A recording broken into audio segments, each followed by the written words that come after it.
Man, there was a lot of good music back in the 70s, I tell you that. Great bands, singer-songwriters, troubadours of all kinds. I was in a band back in 1972, 73. Played a lot of the fraternity houses down south. And it was a small band. We were called High on Life. And my best friend in college, Grady Buckshot, was the lead guitar player. We had Duke the Pistol Bristol. Randy Melson on bass guitar. God, he had a beautiful mustache. Dirk McFlurgan, he played, what did Dirk play? I can't remember. We had the Ryman brothers, Barry, Gary, Terry, and Larry. They were our horn section. It was a small band, really. There were only probably like 28, 30 people in it. Lucius Tenderfoot on drums.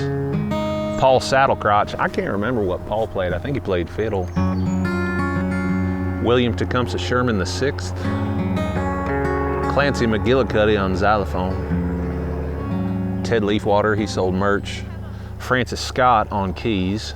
Who else was in that band? Clark, Arkansas. I remember Clark, man, he played a mean harmonica.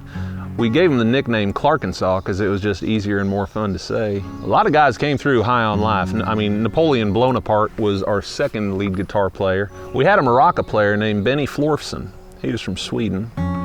Couldn't understand a word he said, but man, could he play those maracas. Actually, he only had one maraca. I do remember that. Kind of awkward, but then again, he only had one arm. Let's see, there was a Bobby Boysenberry, Merv Flurfbucket. We had a piccolo player by the name of Jeremiah 2911. It was a hyphenated last name, kind of an interesting one. Coy LaCroix, Gary, Indiana. Who else was in that band? There was Hans Dongelfloppen. He played a very interesting instrument called the alto clarinet. I'd never heard of that, but it was really popular in Belgium where he was from. Best alto clarinet player you've ever heard outside of Belgium. Tucker Sasquatch was our manager. Ricky Dickory Doc, or was it Hickory Doc? Ricky Hickory Doc? What was his name? What am I even talking about? My band, High on Life. Best band you ever heard.